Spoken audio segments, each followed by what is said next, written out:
Dave Neese knocked on his daughter Skylar's bedroom door on Friday morning in the summer of 2012, telling her to get up. He wanted her to give him a ride to work so she could use his car. She wasn't actually supposed to be driving by herself as she only had a learner's permit, but it was easier to have her drive him to work and then use the car to drive herself to her job at Wendy's fast food restaurant. She was only allowed to drive to work and then she was supposed to come straight home afterward. He knocked on her bedroom door again, but got no answer. The door was locked, so he got something to use to jimmy the lock and opened it. Inside, her bed was empty and she was nowhere to be found. Dave called Skylar's cell phone over and over again, leaving voicemails to call him back. Then he called his wife, Mary, who was already at work, and asked if she knew where Skylar was. Mary suggested that she went shopping with some friends, but Dave told her bedroom door was locked. Mary shrugged it off, assuming she accidentally hit the lock when she left. Mary was able to keep Dave from completely panicking, but he still wanted to look for her, so he told his employer that he needed the day off and began trying to think of where Skylar could be. While outside on the balcony having a cigarette collecting his thoughts, he noticed a little black stool sitting against the wall at the back of the apartment complex. He went outside to investigate, and that's when he noticed that the window to Skylar's bedroom was open just a crack, and the screen was out. It had been leaned up against the side of the building. It was then that he realized that his daughter had snuck out of the house the previous night. She had left the stool outside to use to give herself a boost back into the window. Obviously, when you find your daughter has snuck out, the first person you want to talk to is her best friend. Dave called Shelia and asked if she had seen Skylar, but she said no. She admitted to having talked to her at about midnight, but that was the last she had heard from her.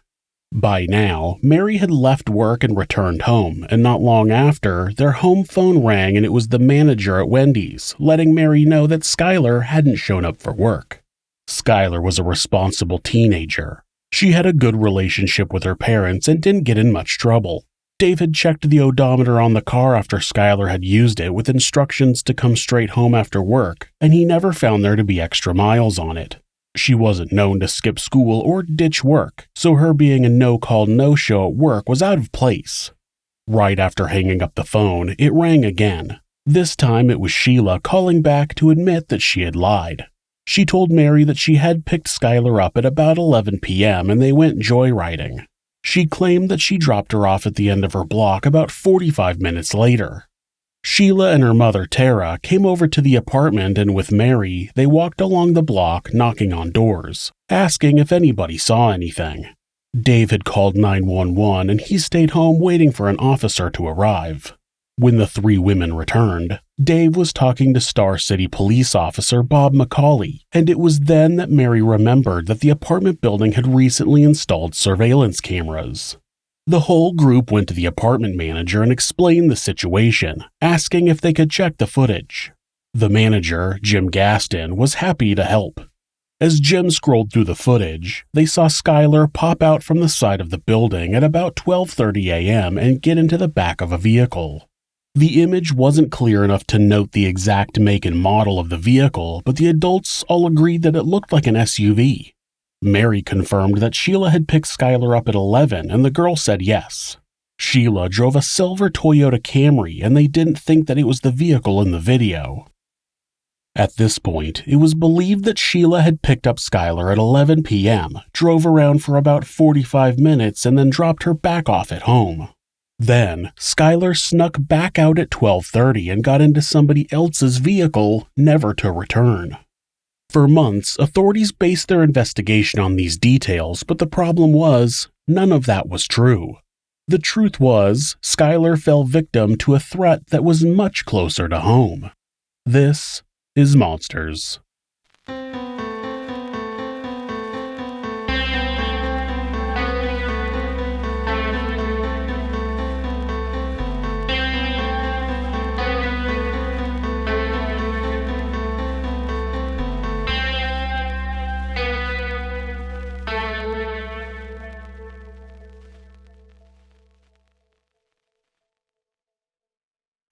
Skylar Neese was the only child of Dave and Mary Neese.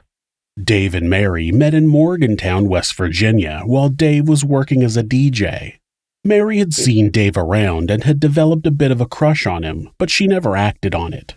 One night, Dave got jumped while walking to his car, and it was Mary who found him and took him to the hospital. Fortunately, Dave didn't suffer any major injuries, but he did meet the woman who would become his wife. That wouldn't come until after Skylar was born on February 10, 1996. Mary was hesitant to get married, but she and Skylar did move in with Dave. It seems they eventually got married at some point after that. In November of 1999, Mary had just dropped Skylar off at daycare and was on her way to work when a lumber truck missed a turn, slammed on the brakes, threw it in reverse, and started backing into her car. She hit the horn, but there was no time for her to get out of the way. The truck started going up over the hood of her car, and when the airbag went off, it broke her arm. She had 2 operations and a metal plate in her arm, and the insurance company paid them a small settlement. It was enough for them to take their first family vacation together, traveling to the beach in Ocean City, Maryland. When Skylar got into preschool, she met another only child named Morgan Lawrence, and they quickly became best friends. Morgan was from a more well-off family than Skylar was, but they didn't seem to notice the difference. They promised to be each other's bridesmaids at their weddings since neither of them had sisters to fill the spot. In first grade, Skylar met Daniel Hoviter, who would end up being one of her closest friends. Dave Neese would go to Daniel's house occasionally to do handyman work since his father was overseas working as a military contractor. Dave would bring Skylar with him, and her and Daniel would play. Skylar's early life was as normal as any other childhood.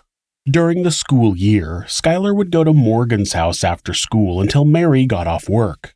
In the summertime, Skylar would go to the Shack neighborhood house in Morgantown. It was a community center that had activities for children, a pool, and summer camp programs. It was there that Skylar met another post-second grader named Shelia Eddy. Mary had actually been friends with Sheila's mother, Tara, when they were both teenagers. Skylar would spend much of her time at Sheila's house during the summers. Shelia was born on September 28, 1995 in Blacksville, West Virginia. Her father, Greg Eddy, was in a car accident when Shelia was only 2, and he suffered brain damage that left him disabled. This essentially left Tara a single mother, and wanting a better life for her only child, she went back to college to become an accountant.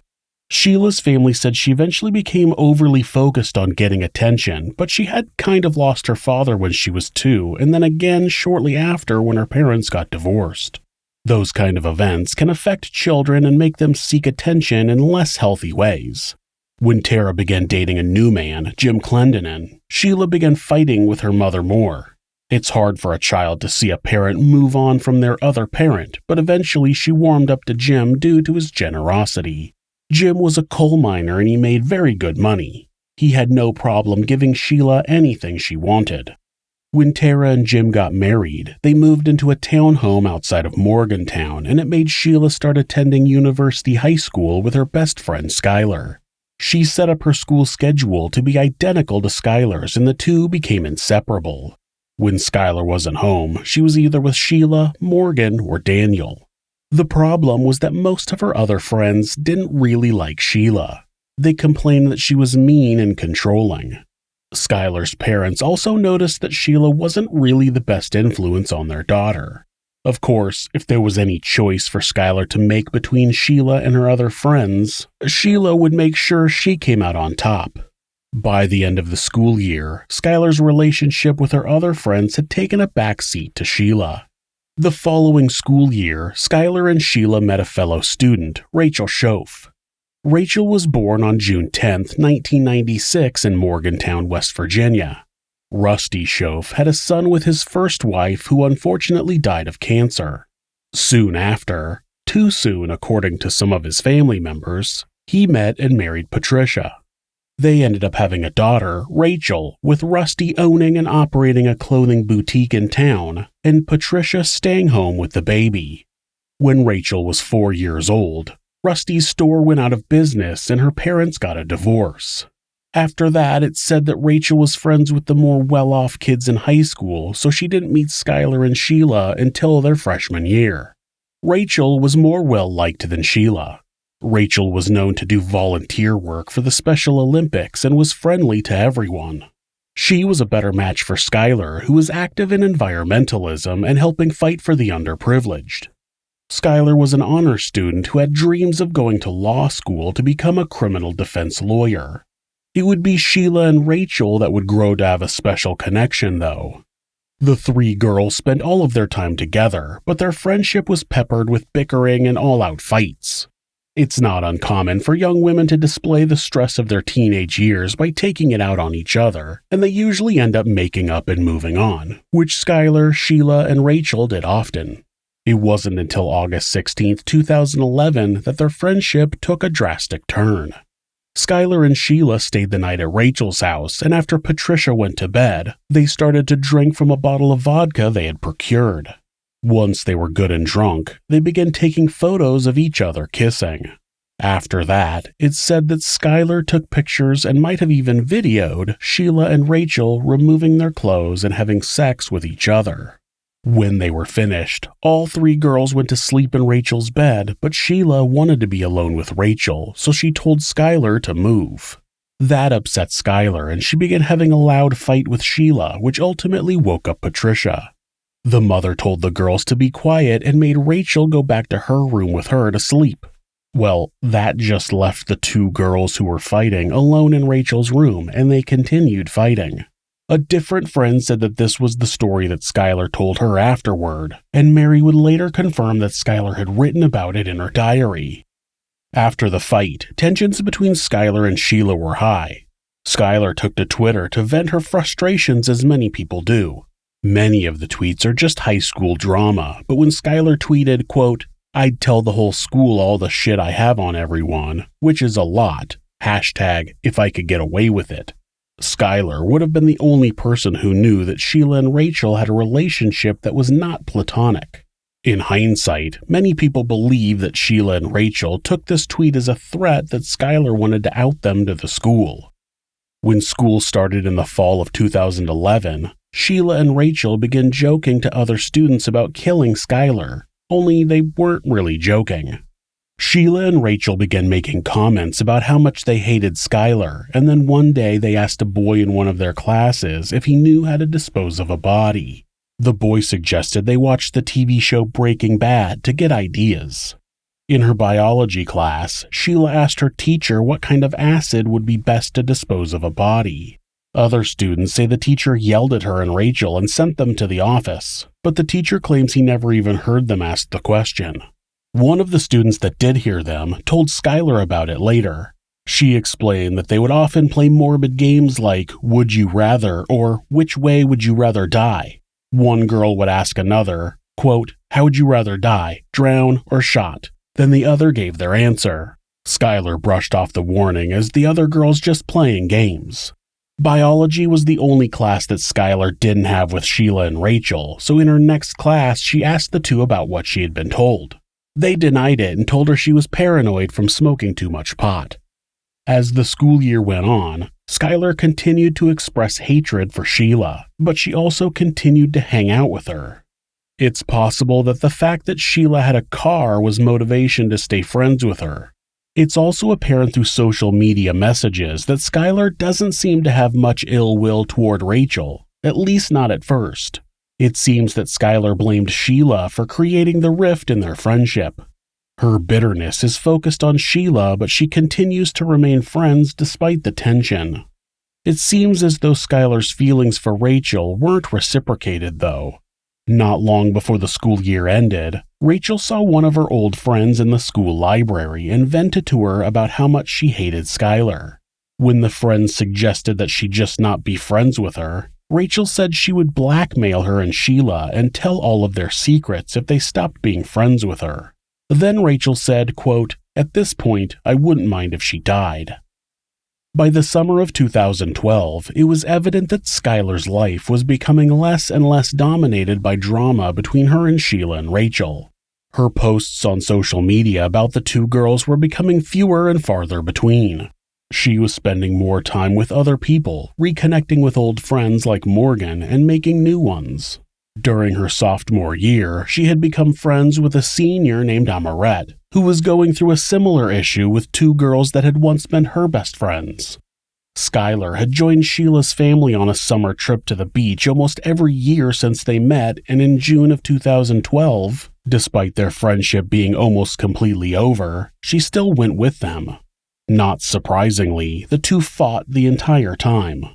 There are rumors that Shelia tried to engage in sexual activity with Skylar, but nothing is confirmed. Whatever happened, it created a massive fight between the girls, and when Shelia got home, she told Rachel that they needed to get rid of Skylar permanently. At the beginning of June, Shelia and Rachel began planning to kill Skylar. They picked knives as their murder weapons. They researched the best way to kill someone with a knife. They discussed using acid to dispose of the body and even finding a farm with pigs, but they decided that burying her would be the most practical. Smart. You don't want to complicate things when you're planning to stab your teenage friend to death. On the evening of July 5th, Shelia convinced Skylar to sneak out of her house and go joyriding with her and Rachel. Skylar longed to get back to a place where she and Shelia were before Rachel came along. Their friendship was one of the most important things to her, and she really wanted to work things out. She likely agreed to go out with the other girls that night in an effort to renew their friendship and put the negativity aside. Shelia and Rachel were looking to end things for good. At about 12:30 a.m. on the 6th, Skylar climbed out of her window and leaned the window screen against the building. She had taken a small stool out of her closet and set it outside so she would have a way to get back up to her window when she returned. As far as she knew, she would return. Shelia drove to a secluded area where they would sometimes go to smoke pot. Before the trip, Shelia and Rachel had put paper towels, bleach, rags, clean clothes, and a shovel into the trunk of Sheila's silver Toyota Camry. They each had a knife on them, hidden in their sweatshirts. They drove out to the spot where they knew that they were going to kill their friend. They had brought the tools, and they knew that that's exactly what they were going to do that night. It was all planned out. It was all premeditated. When they arrived at the spot, Shelia pulled over and they all began walking down a gravel road. When they got to where they were going to smoke a joint, either Sheila's lighter didn't work or she said she forgot it. It's been reported both ways. So Skylar said she'd go back to the car and get hers. When she turned around, Shelia and Rachel counted to 3 and then attacked Skylar. Skylar tried to run, but was tackled and the other girls continued to stab her repeatedly. At one point, Skylar managed to get Rachel's knife and cut her ankle. It wasn't enough though, and soon Skylar succumbed to her wounds. Shelia and Rachel stood over her and watched as she took her final breath. They retrieved the shovel and tried to dig a hole next to a nearby creek, but the dirt was too hard and rocky, so they gave up. They covered Skylar's body with rocks and branches, then they used the other supplies to clean up. They stripped off their bloody clothes and put them in a garbage bag. They used the rags and bleach to clean themselves before putting on clean clothes and leaving the scene. It was sometime between 3:30 and 4 a.m. Shelia was satisfied with what they had done. She wanted Skylar dead, and the secret she knew to be sent with her to her grave. Shelia always got what she wanted, and this time was no different. Rachel, on the other hand, didn't handle the murder well. That same night, Rachel would write in her diary that only God knew what had happened. She would go on to write about her frustration with all the lies and to beg God for forgiveness for what she had done. Where Shelia seemed to have no problem taking the life of a person who was once her best friend, Rachel was on a downward spiral in her own head, only made worse by having to act like nothing was wrong. When Dave realized that Skylar had snuck out and not returned home later on the 6th, he called the police. In the room that housed the surveillance equipment, Jim Gaston found the image of Skylar walking away from the apartment complex and getting into the vehicle at 12:30 a.m. He was the first to suggest that the vehicle looked like an SUV, and nobody seemed to consider that it was Sheila's car. But when you look at the still from the footage, it looks like it could very likely be a silver sedan, which would match what Shelia drove. They also confirmed that Shelia picked up Skylar at 11 p.m., but they never rolled the footage back to see if Skylar actually left the apartment at that time. They wouldn't have been able to find any footage of Skylar leaving at that time because there wasn't any. Either way, since Skylar was seen willingly getting into a vehicle, state police determined that she wasn't abducted and classified her as a runaway. Due to that, they wouldn't issue an Amber Alert. I guess the idea that Skylar might have willingly got into the vehicle but then wasn't allowed out never really occurred to the police. They didn't seem to care that Skylar had left her cell phone charger, contact lens case, and contact lens solution at home. She also left the window open a crack and left a stool outside so she could get back in the window. Seems like an odd thing to do if she was running away and not planning on coming back. The case was eventually taken over by Officer Jessica Colbank, who handled most of the missing juvenile cases in the area. She was always suspicious of Shelia. She wondered why she had dropped Skylar off a block away when she admitted to picking her up right in front of her apartment building. She also noticed that she made no attempts at communication with Skylar. One of her best friends goes missing and she doesn't call, text, or reach out on social media begging for her to come home. There was a bunch of text and call activity between Skylar, Shelia, and Rachel up until about midnight the night of July 5th, and then Skylar just stopped being part of the communications. Shelia also had regular activity on Twitter, but never tweeted to Skylar or mentioned her in any of her tweets. When Officer Colbank questioned Shelia about why she hadn't even mentioned Skylar on social media, she just started crying and said she missed her friend. A few hours later, Shelia retweeted 2 tweets about Skylar's disappearance. What a coincidence. When the officer took a look at Sheila's car, she realized that it could be the same car that was in the surveillance video. When she took over the case, she went through the footage and to her it looked like a light-colored sedan. The FBI also didn't believe that Skylar had run away and they got involved in the case pretty quickly. Eventually, Officer Colbank and FBI Special Agent Morgan Spurlock, not that Morgan Spurlock, requested surveillance footage from a couple of local businesses to see if they could get a better look at the vehicle from the apartment surveillance. While they waited for that, they looked around the area looking for any other light-colored sedans.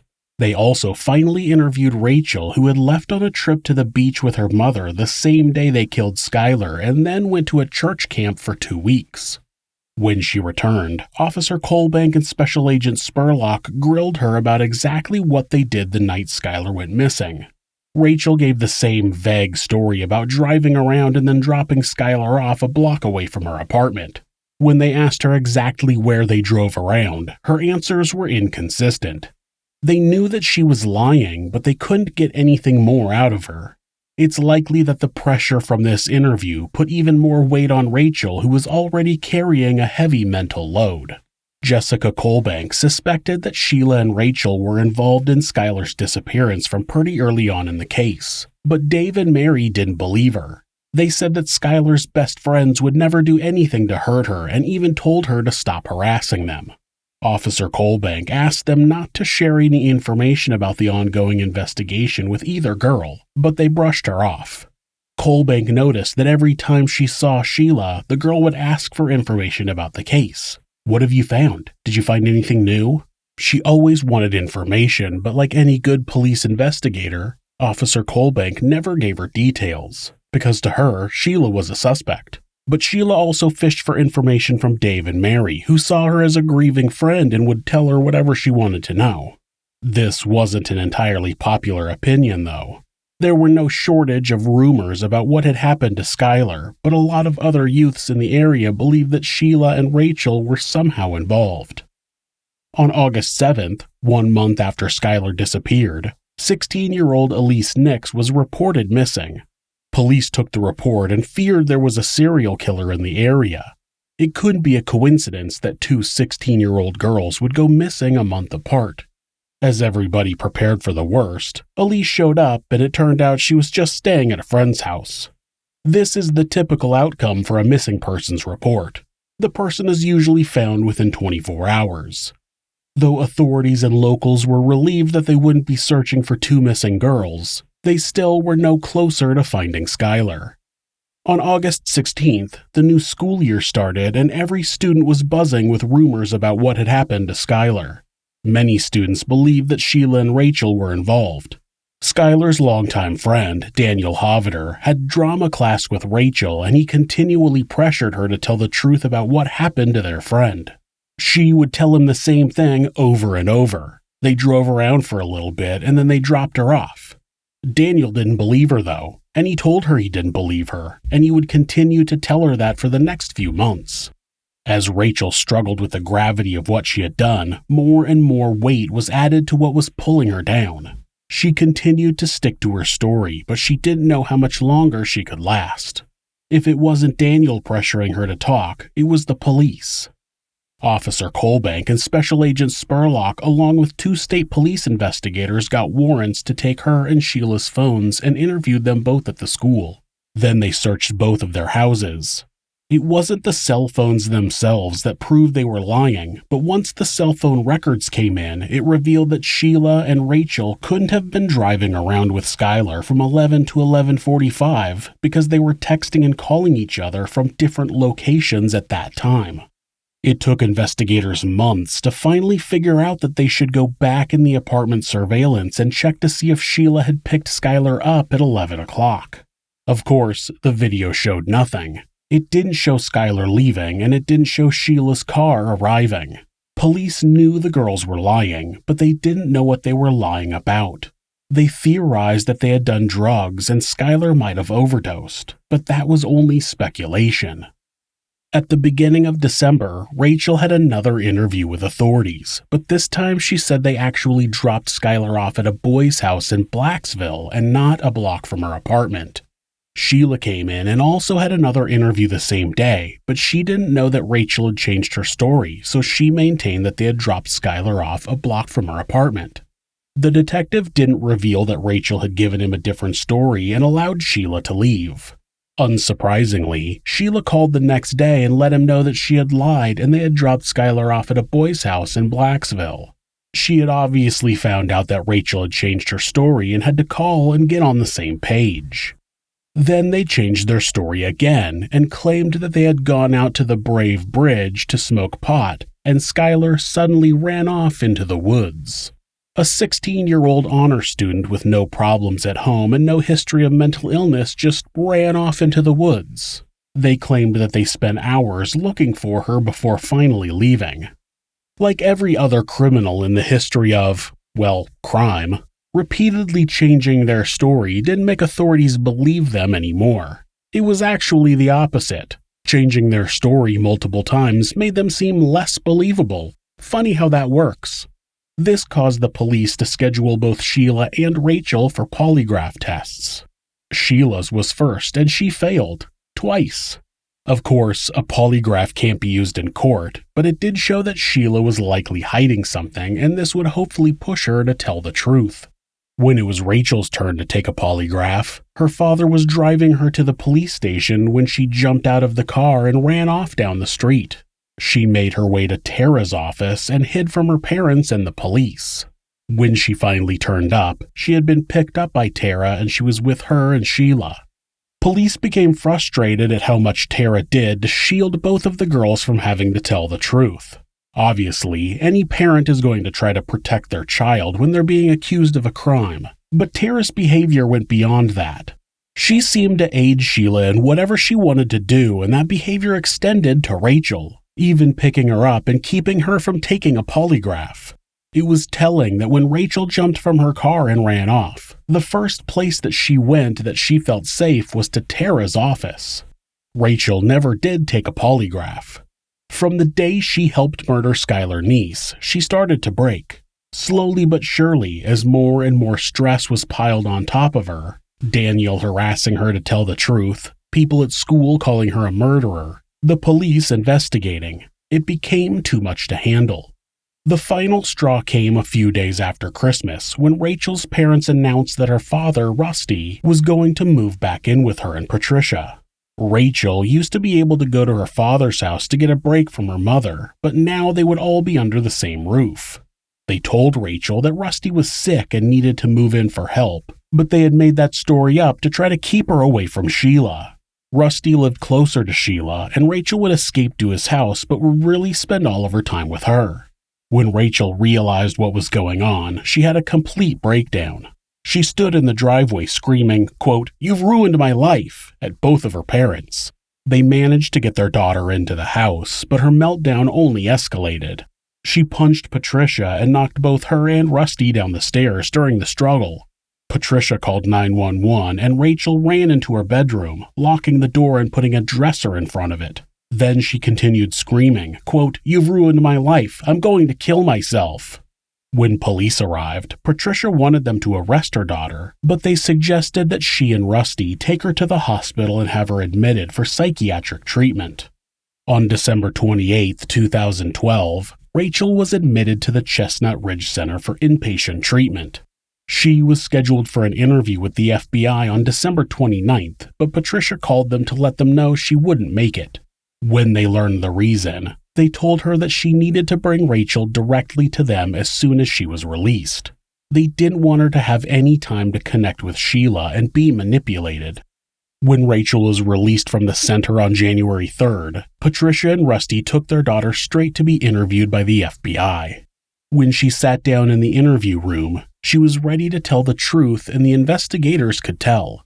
They knew that they were finally going to find out what happened to Skylar, what kind of horrible accident happened, and how the two girls had covered it up. There were running theories that there was a drug overdose, or that they were messing around and Shelia slipped and hit her head. Every investigator in the building knew that these girls were involved somehow, but they thought that involvement was covering up an accident. They sat in the interview room and watched Rachel take a deep breath as they prepared to hear what had happened to Skylar. "We stabbed her." The investigators in the room were speechless. Out of everything that could have come out of the young redhead's mouth, not a single one of them expected that. One investigator clarified, quote, "Are you saying you killed Skylar?" Rachel nodded yes.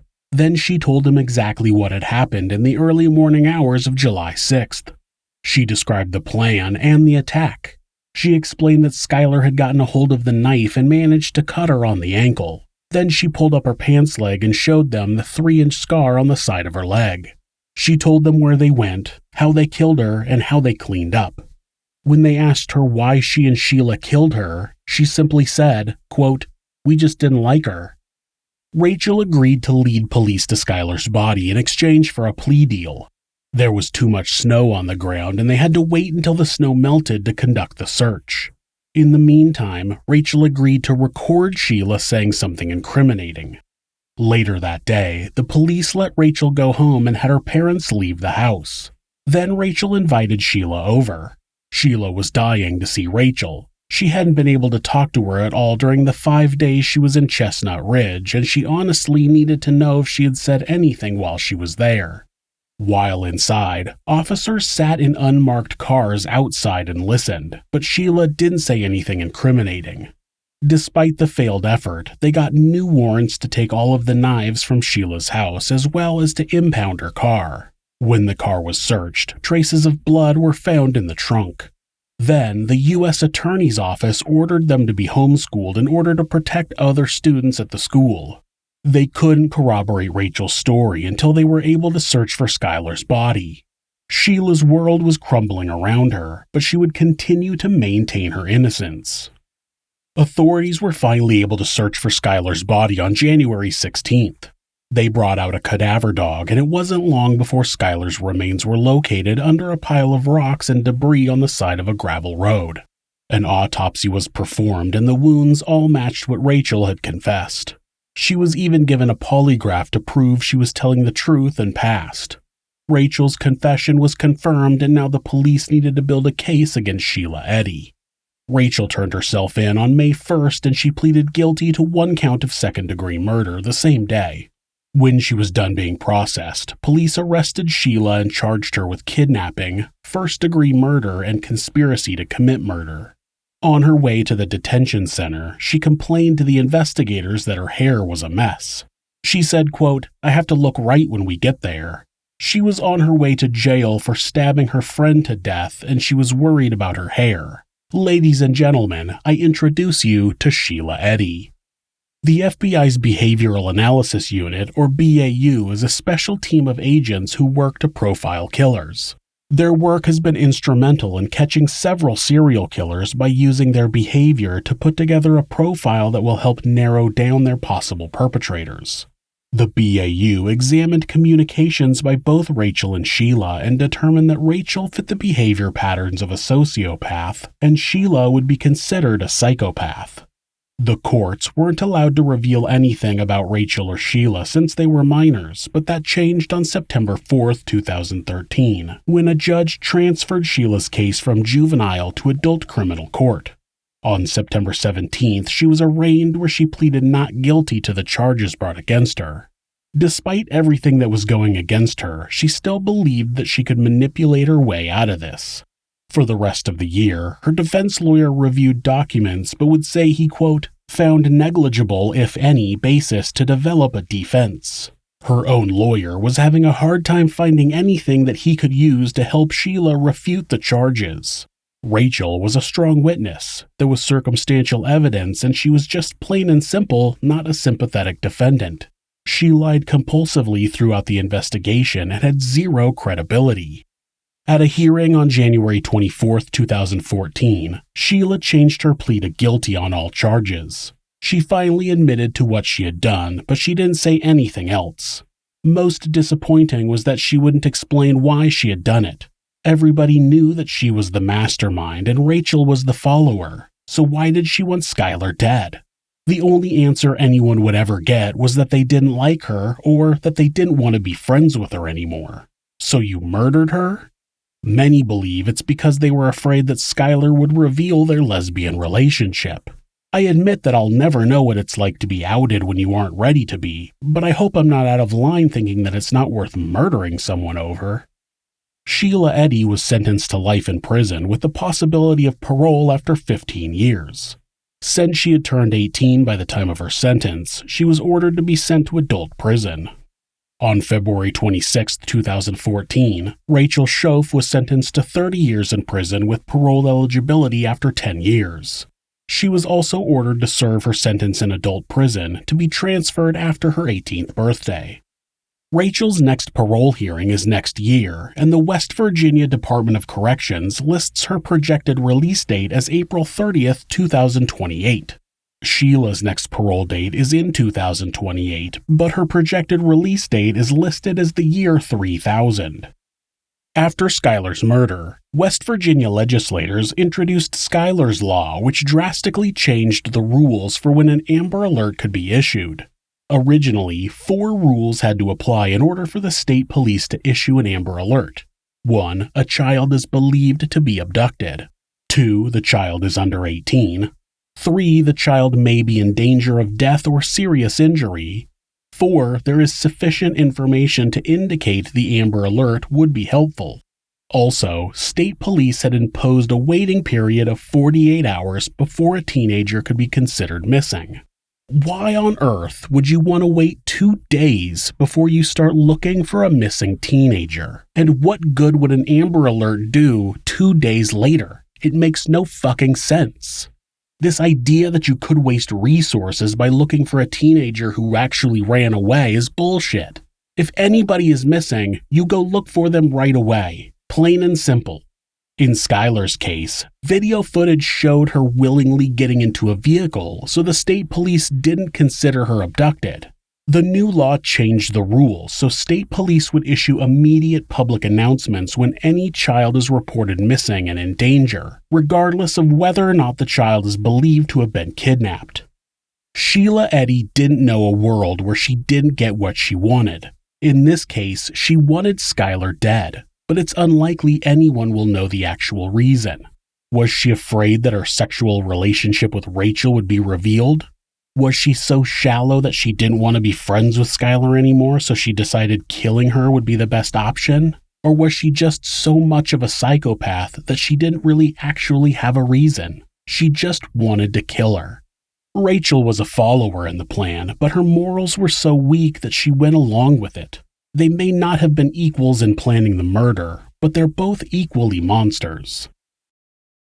If you're the victim of domestic abuse, please reach out to someone for help. Talk to your local shelter or call the National Domestic Abuse Hotline at 1-800-799-SAFE. That's 1-800-799-7233. Or you can go to thehotline.org to chat with someone online. This website is set up so that at any time, hitting the escape key twice will take you to a Google search page. That way, if your abuser is nearby, you won't get caught seeking help.